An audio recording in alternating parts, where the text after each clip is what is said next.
Alright, in this section I'm going to be discussing the theoretical background to the design of a buck converter. Basically, we're going to be dealing with the theoretical side of things that you require for a closed loop, essentially control system for this. Um, what I'll sort of be leaving to another section will be the sensor design for both the voltage and current sensor, because this system does have that, but I will not be discussing that here because I really think the voltage and sensor design sort of goes with the firmware. They go hand in hand, so they should be explained side by side. I sort of don't want to separate the sensor design from what will be dealt with in the firmware because they're very linked closely. Um, all right, so essentially, I don't want to dive too deep into the theoretical because at the end of the day, this course is very practical. It's practically oriented, so there will be a lot of equations here. I will not be talking about the derivation of such equations. I'll just sort of present them, just so you know that certain values were actually calculated. They weren't thumb sucked. All right, so I'm just gonna get into it. So first off, this is the I guess schematic of a basic buck converter. You have an input voltage, you have a MOSFET, you have a diode, inductor and a capacitor, and of course the load. Of course, in a lot of cases, the load could be active, for example, a battery, for instance, or other types of loads. Um, a battery being a very common one, but in this case, a resistor is used for the sake of analysis. Um, anyway, that's what you have here, and of course, you have the output current, the inductor current, and the output voltage over there. And these are the parameters that are really being focused on to be designed for in this particular case. And you have the input voltage, the output voltage, output current, output resistance, the voltage ripple, and the current ripple. And of course you have the parasitics as well. It should be noted in this case that the current ripple spec, which in this case I set that for the sake of analysis to be 10% ripple, 0.1, but it should be noted that in the actual inductor that I implemented in the hardware that will be showed later on, is actually not gonna meet up with 10% ripple. It's more to be 15% ripple, but this is basically just to show how to calculate it. Basically, using a 10% ripple will give you um, an inductance of 243.3 microhenries for this particular case, in this particular scenario. But in what was actually utilized, I utilized 200 microhenries, specifically simply because of size and the amount of copper that you actually need, the amount of turns required. I did that simply because of size, nothing more. And of course, the output voltage ripple spec, which is in this case 2% of the output voltage, that spec would actually is actually going to be met, exceeded significantly, of course, based on what is calculated here.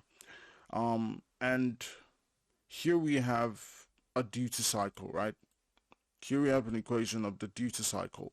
And this involves parasitics. It takes into account the parasitics as well. And what this basically does is it's very advantageous in the code to specify the maximum duty cycle that you want. You can you're actually going to use this to set up the maximum duty cycle in the code, which will be showed later on, the firmware specifically. And this, in practical systems, you sort of want to be more conservative in terms of your you want to be very conservative because you're dealing with real world components, specifically the MOSFET and the diode. You do not want to blow these things up. You sort of want to keep things normal, safe. So essentially what this duty cycle does is it just sort of tells you this for the specs that you defined here on this table here. Um, this should be the duty cycle you should be going for. So ideally, there are resistances that were not taken into account in the design, So of course you would have to increase this to about 0.75. You have to take it up just a little bit, but this actually tells you what duty cycle you should be dealing with, as opposed to sort of just going into your firmware and setting up a duty cycle of 85%, 0.85, which is simply a waste in this case, and you're going to be running too much. It's it, your components are going to be stressed out. They're going to feel that stress, especially in startup. But anyway, this is the equation for the duty cycle, to calculate the duty cycle. Equation to calculate the inductor, and then equation to calculate the capacitor. There are a lot of equations in the internet that talk about, that discuss this specifically, but this, it should be noted, this is the correct equation, which is H here. Some say 16, some actually don't even have the 8 on it, but there's actually a way to derive it. There's a really good video on YouTube called Cat Kim Show that explains that specifically, how to derive from first principles the capacitor and inductor. I don't know if you're interested in that, but if you are interested, you can go check that out. But here we're just sort of leaving it at that.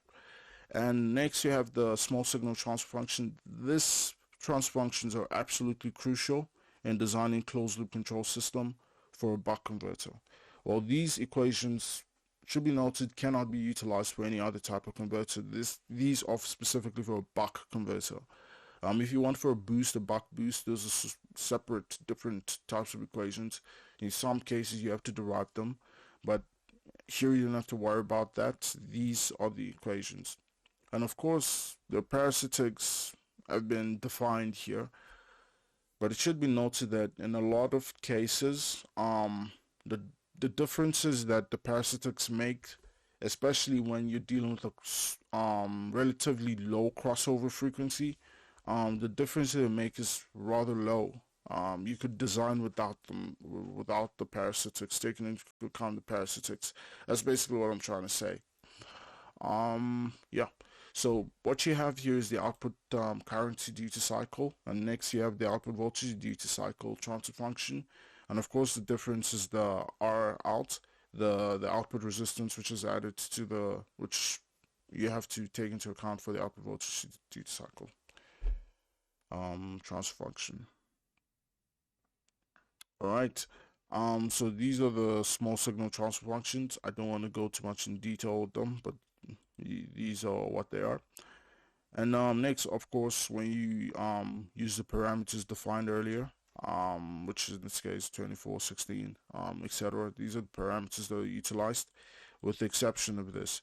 I use 0.1. You should always go for that because in the case of operating in CCM, you want to keep the inductor ripple relatively low. So I just sort of put that there as sort of good design practice.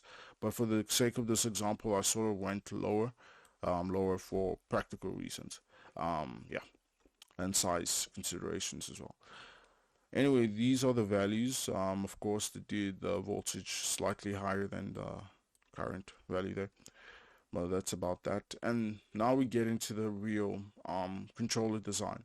In this case, I sort of try to keep the controller design here as simple as possible. What we're designing for in this case is we're using the phase margin to design. We're using a target. In essence, what I mean by that is we set up a phase margin that we want, and then we design a controller to meet up with that phase margin at a specific crossover frequency. And in this case, that crossover frequency is chosen to be 121.913 hertz. That's it in frequency. In radians per second, of course, you have to multiply this by 2 pi, and then you get it at, it's actually 766, which is defined here. So the first step is, obviously, this is where the small signal transfer function comes in. And so you take the small signal transfer function relating the output current to duty cycle, you define that, you write that out, and what you do next, you actually substitute the crossover frequency, the frequency, yeah, the crossover frequency, you substitute that into this transfer function here, right, including the parameters, of course. And this R value is actually the R out. I'll correct that. I'll correct that before actually making this available, but that R should be noted, that's R out. I should just make everything consistent before actually sending this out, but it will be corrected. But you should just keep notes, take note of that. All right. So basically, what you want to do is you want to substitute this value into it, which is 766J. In this case, which is the crossover frequency in radians per second. And once you actually do that, you get this value. This is what you get. You get an imaginary. You get a real and imaginary component. But when you have it in polar form, this is what you get, which means this is the gain and this is the phase at the crossover frequency that you require. And so you write that out. That's the gain and the phase. Of course, I didn't multiply that out. I actually used a software called Octave, which I will be discussing in further detail in the next section. In this section, I'm sort of just dealing with it from sort of, I guess, mathematical, theoretical perspective, so that you understand what is being done in this case to actually obtain the coefficients that will be used later on in the firmware. All right, so you have 3.2159 as the gain, minus 1.6357 degrees as the phase. And then this is the next section where you actually determine, where you have to specify what your phase margin. So this is basically the input of the system. What phase margin do you require for your system? In this case, I chose 89.9 degrees, which is kind of high. You usually want to go for something between 45 degrees and 60. But of course, I'm going for a really robust system.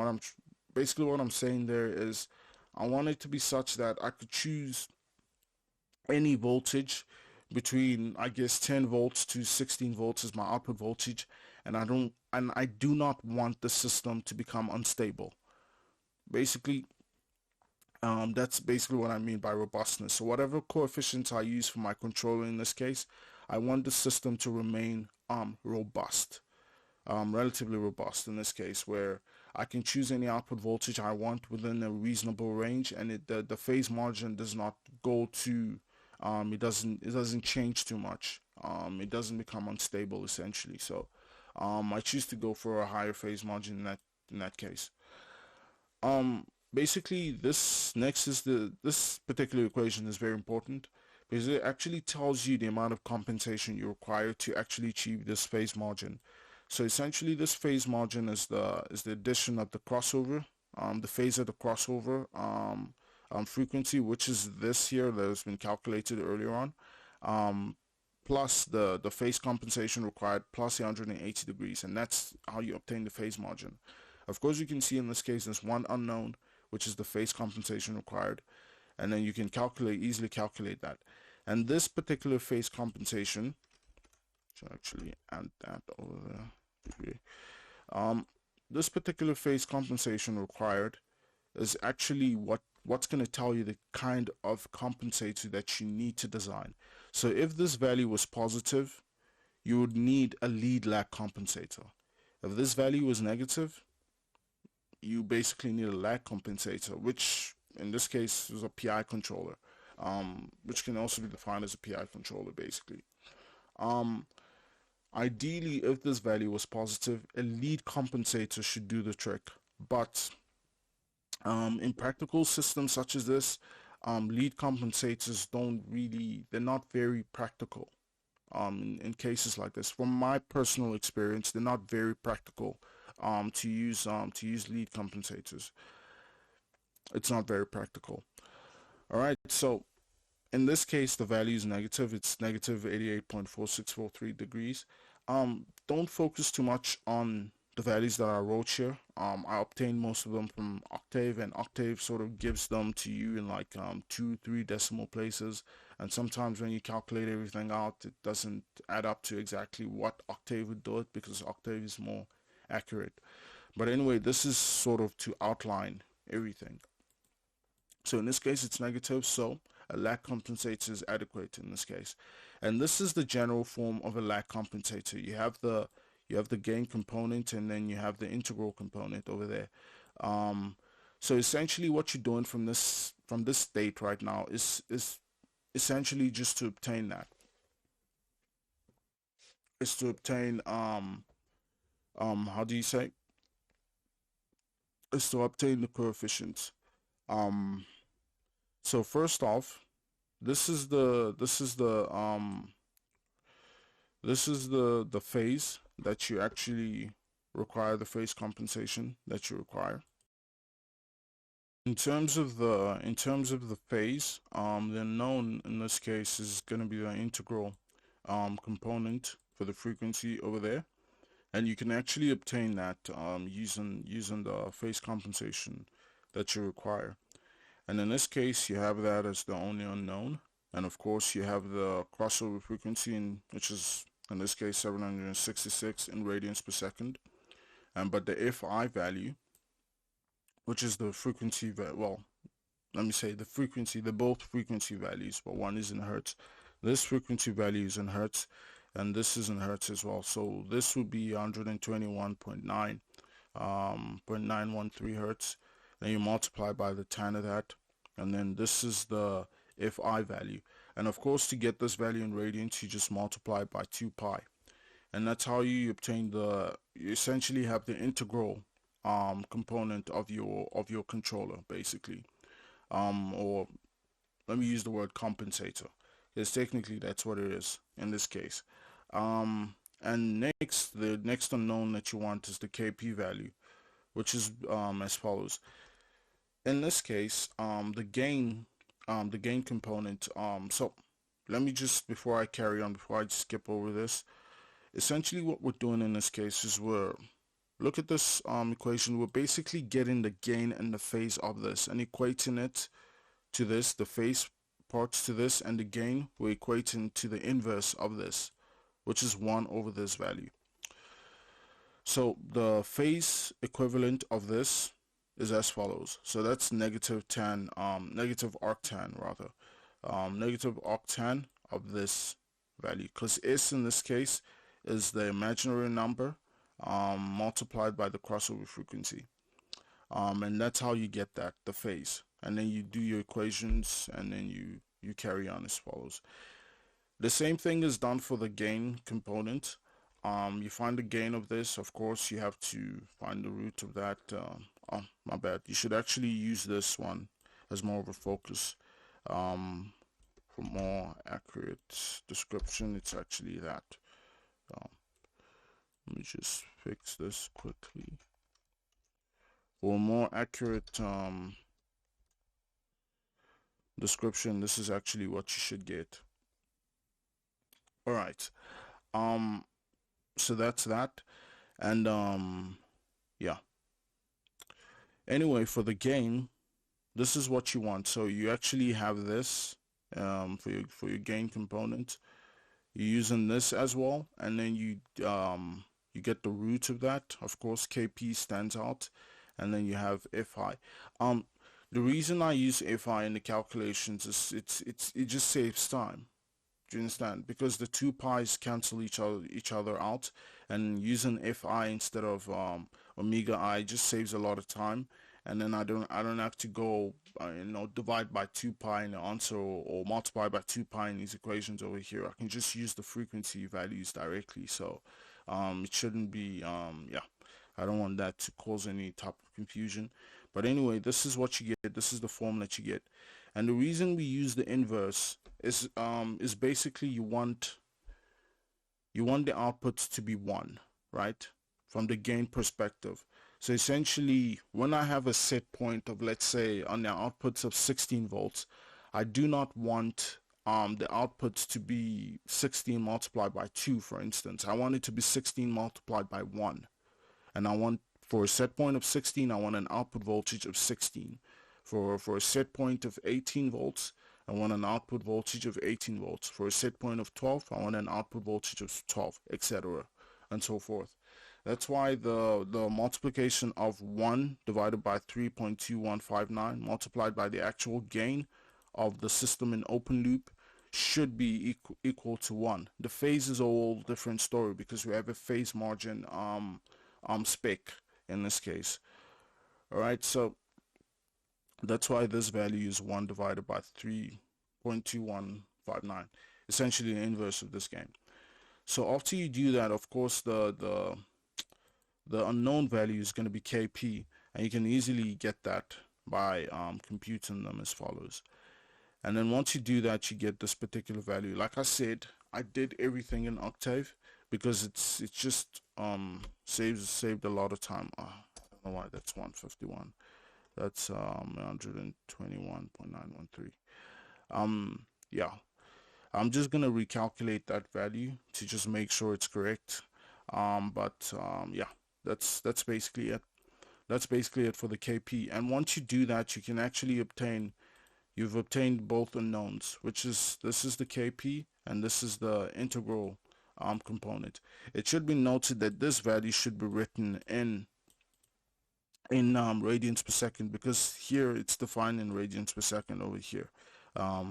J I imaginary number multiplied by crossover frequency in some cases.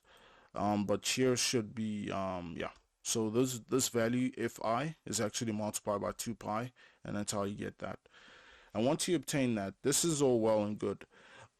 If we're using op amps to implement the controller, we can actually stop here and then go into the op amp implementation. This will be perfect. Then you get your resistor and your capacitor values. Personally, I prefer not to use op amps to implement compensators.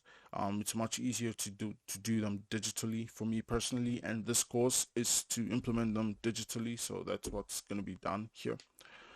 But essentially, to convert this to the digital domain, you need to use this is the relationship that defines that governs that.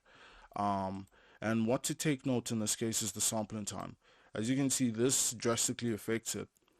And in this case, you essentially want to have a really fast microcontroller, specifically a digital signal processing microcontroller, or one with those capabilities at least. So TS is the sampling time. Again, I used Octave to sort of substitute this into this equation and sort of give me the what the transfer function would actually be in the Z domain, which is the digital domain in this case, taking into account the sampling time, of course, which in this case was 100 microseconds, which is as follows. But it should be noted that these how do I say, these transfer functions are actually implemented in a microcontroller as follows. This is how it's actually implemented in the firmware, which will be showed in the later sections. But this is how it's implemented in the firmware to actually realize this controller. And this is the standard form that relates to this right here. This is the standard form. And as you can see, what Octave actually gives you is not exactly in the standard form. It helps a lot to get there, but you actually have to take it from what Octave gives you into the standard form. And essentially what you do is you just divide by Z, and once you divide by Z, you actually get it into this form. And then these values are actually used as the control coefficients in the code, in the firmware. Yeah, so that's about it. And next we actually deal with the voltage, and this is great because the voltage is exactly the same as the current, so it sort of gives us a chance to sort of look at it over again, sort of like a review. So it's the same thing with voltage. So for the purpose of not complicating things, I sort of chose the same crossover frequency in this case, which is 121.913 hertz. And what you want to do is you actually want to define it, of course, omega c, which is the crossover frequency in radians per second. So you want to substitute that into this equation, and this is what you get in polar form. That's what you get, the gain being this and the phase being that. And the next step, you actually want to calculate the phase compensation using this equation. And again, you get negative 88.201, which tells us a lag compensator is adequate to control this system, to compensate for this system, or control, whichever you prefer. So the PI compensator is up this particular form, and we essentially do the same thing. Let me just correct this quickly. And we essentially do the same thing here. From here, we split it up into the gain and the phase. The phase is equated to this, and the gain is equated to the inverse of that. And once you do that, the unknown value is the fi, the integral component, um, the integral component of the compensator transfer function. In that case, you get this value, 3881.492 hertz. It should be noted, of course, you have to multiply by 2 pi to use in the final form. And as follows, and next you actually obtain the gain as follows. The gain component as follows. Of course, you have the inverse of the gain, which was calculated previously. And once you get that, you get this particular value here. And then there you go, you actually obtain the controller transfer function in this form. Of course, let's multiply by 2 pi to obtain that from the fi value gotten there. And then after that, what you do next is you actually implement the digital controller using this transformation, and then taking into account especially the TS. Honestly, you can calculate this out if you want, if you really up for that. Personally, I'm not. So I used Octave to do that transformation for me, which of course will be shown in the next section up to this. And the TS, of course, is 100 microseconds. This is it. This is the GC, this is the value in the Z form, which is actually what we want. And it should be noted that even though Octave gives it to you in this form, you can't, you can obtain your coefficients from this, of course, but you should convert it to the standard form first, which essentially entails just dividing the numerator and the denominator by Z, by the value Z. This is the final form that we're going for, so that's why we require it in this form, and then yeah, and then you want it in that form from what you got from Octave. And this is what Octave gives to you. And of course, you can see in this case, B0 is going to be equals to that, and B1 is going to be equals to that. It's very obvious from this case. And yeah, that's about it. And of course, I'm sure you might have noticed if you multiply the denominator by that and move it to the other side, that's how you get this basically. Yeah.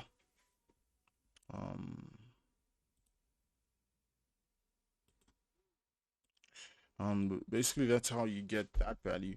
And of course it should be noted that all these steps, as tedious as it might seem, is for the purpose of obtaining the coefficients. Of course you could thumbs up the coefficients. It just takes you a little bit longer as opposed to calculating a value to start from and then going from there. But that's about it, I guess, in this case. Let me just fix that. Actually, let me just see in this case the value is correct.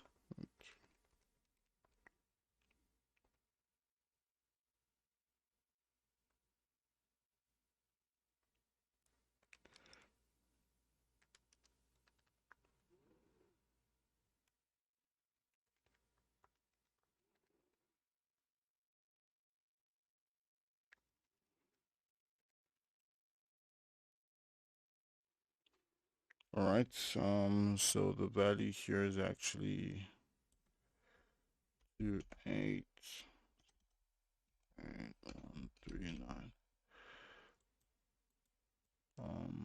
Yeah. So this is one of the issues that one gets.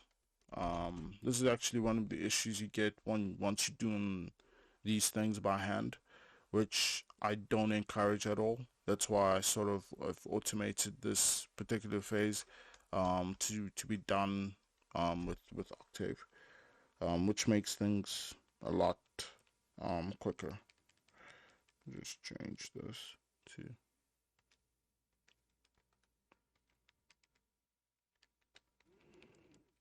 just sort of want to have the correct values here. Of course, everything will be corrected in the document made available. Okay, in this case, 0, 8.